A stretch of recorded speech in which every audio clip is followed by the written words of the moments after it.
I'm a former ball and gun gamer, so I don't give a flying fuck about Pokemon. But why am I so interested in the new Game Freak game? I don't know.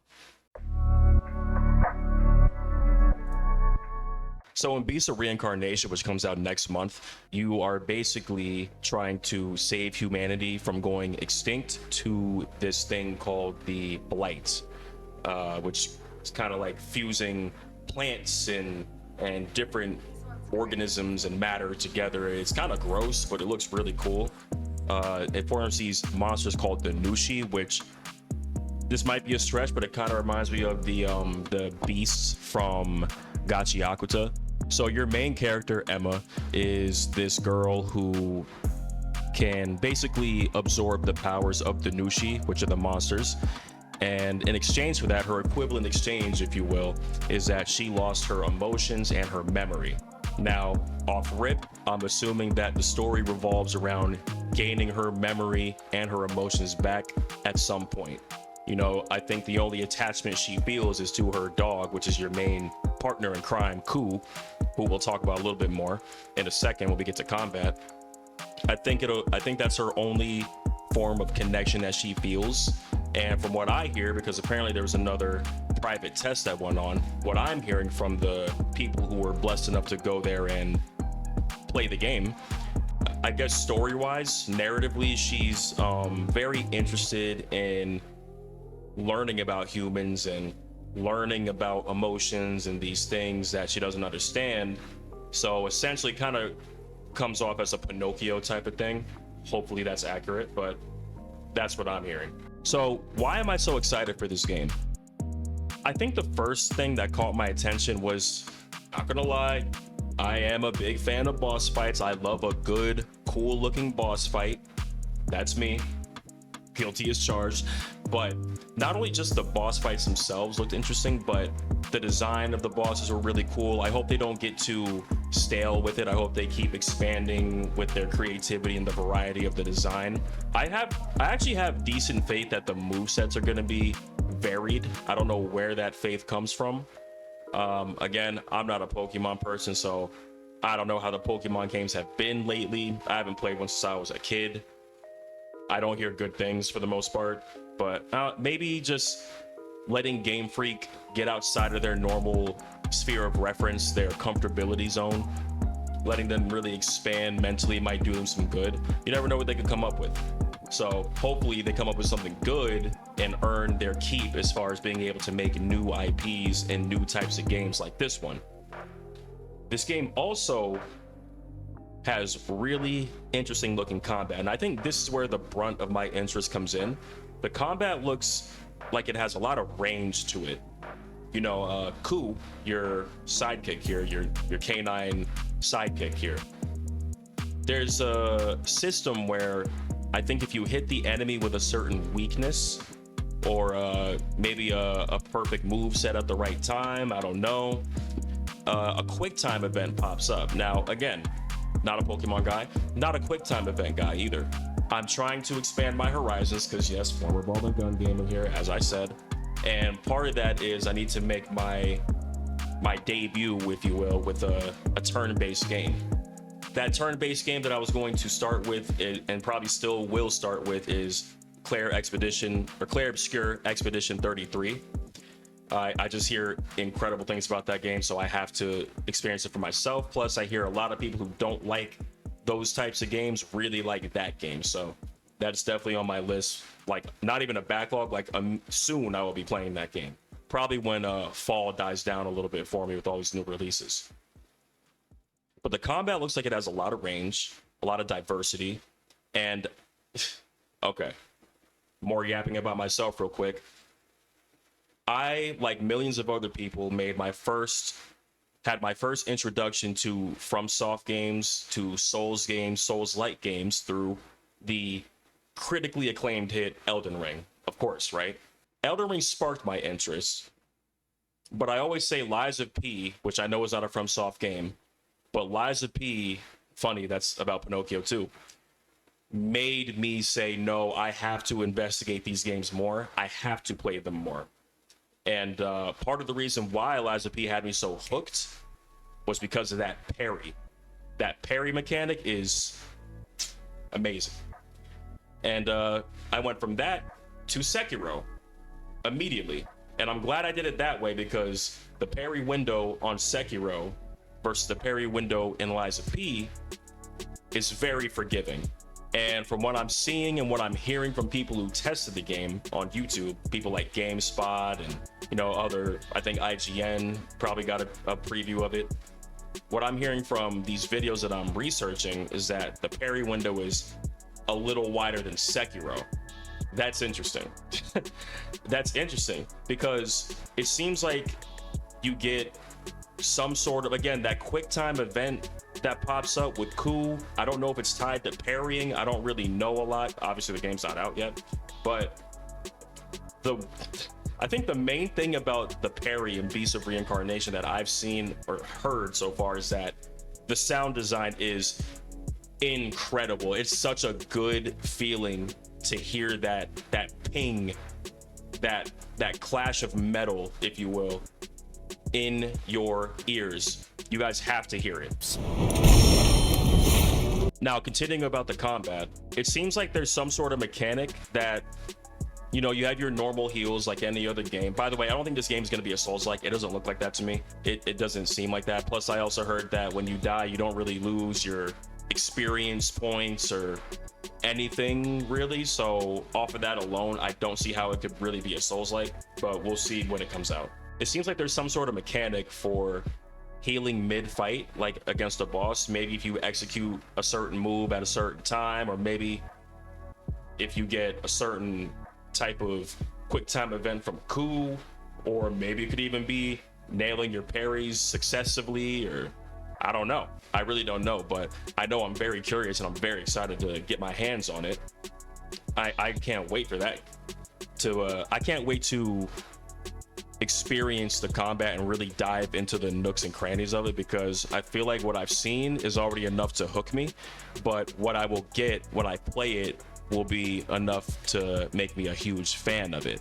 That's where it's really going to come in for me, how good the game is. And I'll find out on August 4th. I will say too, continuing with the combat, I think the mix of quick time events with the parry mechanic, and I'm assuming there's a dodge, and there's a lot of verticality with the attacks too, and a lot of range. Like she has this like appendage almost that stretches out. I think it's called hair, but it kind of looks like plant roots, which would be on theme. She can, like, because there's finishers in the game, she can extend her hair very far away to an enemy and swoop in almost like a grappling hook or something like that, or even back to Eliza P, like the puppet string, where you can get up in the air and do a finisher. It seems like there's some of that going on. I think I did read an article that said to them, the person who wrote it, I forgot who wrote it, the game is like a mix of Final Fantasy VII Rebirth specifically and Sekiro, I think is what they said, or just Souls in general. Bold choice. Very bold choice, I'll say that. But I think that's how you get new IPs that become staples in the gaming industry, is when you take chances, you be original, and you roll the dice. You go outside of your normal comfort zone and you do something new, but you really put the time in to make sure it is good. Another thing is the landscape. So I'm curious about the level design. I've also heard through my research that I keep saying through my research because I haven't played the game, but I keep hearing that the landscape isn't necessarily open world, at least for what they play tested. It's more so open area, but there's like a key path that you take to get to said area. But so basically it's kind of like well, it's sort of like Elden Ring in a sense, but that's a different discussion for another day. I guess I would compare it more to like Dark Souls 3, where you have one path forward, but the twist would be when you get in that area that you can, you know, the game kind of opens up a bit, it's even wider. So it's almost like having a Dark Souls 3 path to an Elden Ring area, if that makes sense. Those of you who play the game, I think you'll understand what I'm trying to say. And also, talking about the landscapes, this game looks gorgeous. I don't know what the specs are going to be, for PC. Hopefully my system can run it decently so I can stream it too. But it looks incredible. It's a very beautiful looking game. So coupling that with the enemies having cool design, I hope the level design itself is intriguing enough to keep me interested for a long period of time.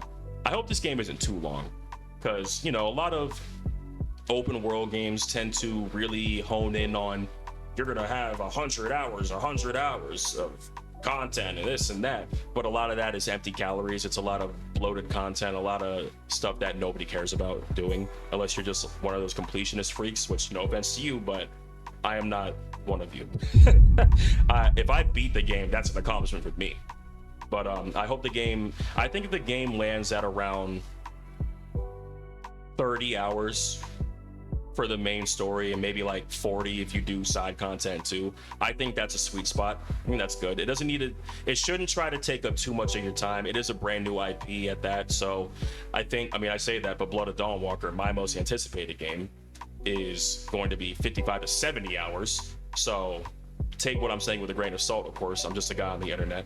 But I think with a brand new IP, you kind of want to give people a taste of what's going on, of what you can do, maybe even leave a cliffhanger for the story, leave people interested. It almost sounds like I'm describing Pragmata right now, but probably why that game will be nominated for Game of the Year possibly. But anyway, I think with a new IP, it's important to get people interested. It's important to get people hooked, but not overstay your welcome, even if you are confident in the game, you know?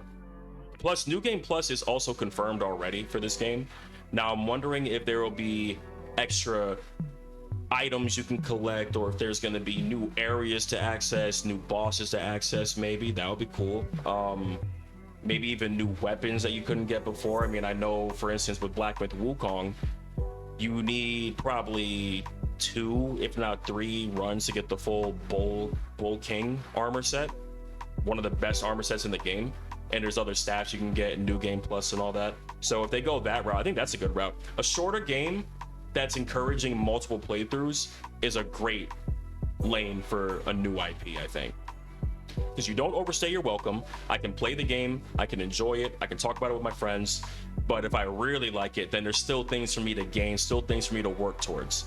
The gameplay I've seen, because I think the first time I saw gameplay of this was a couple months ago, probably in it's July 15th, so it's probably like May, probably around May, where I first saw gameplay. I saw a preview on some channel, and it was very unique off rip.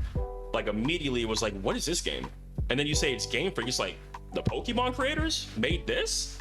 It almost makes you wonder, like, for my Pokemon fans out there, what could they do if they applied this type of direction to a Pokemon game?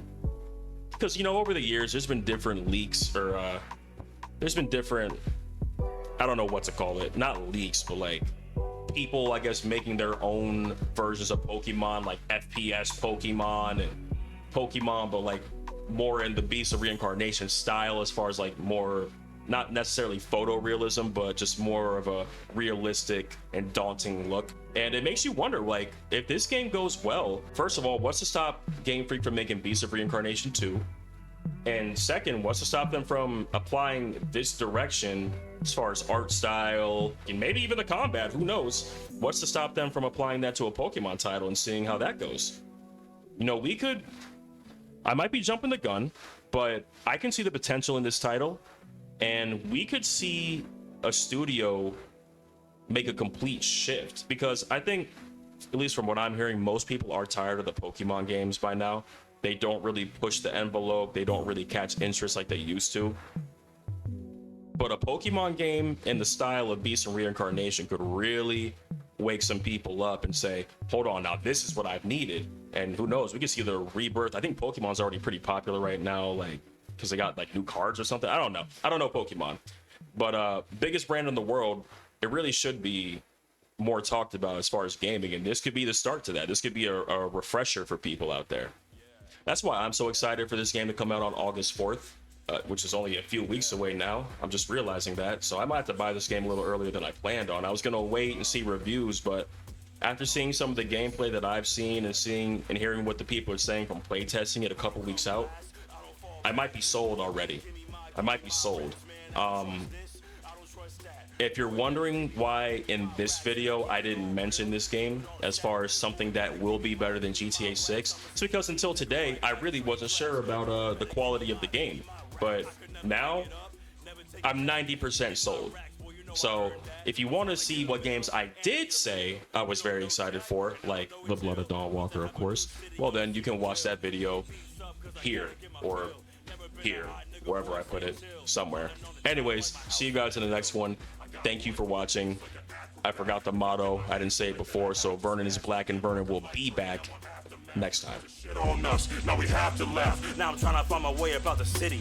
I need racks, boy. I'm trying to get a milli.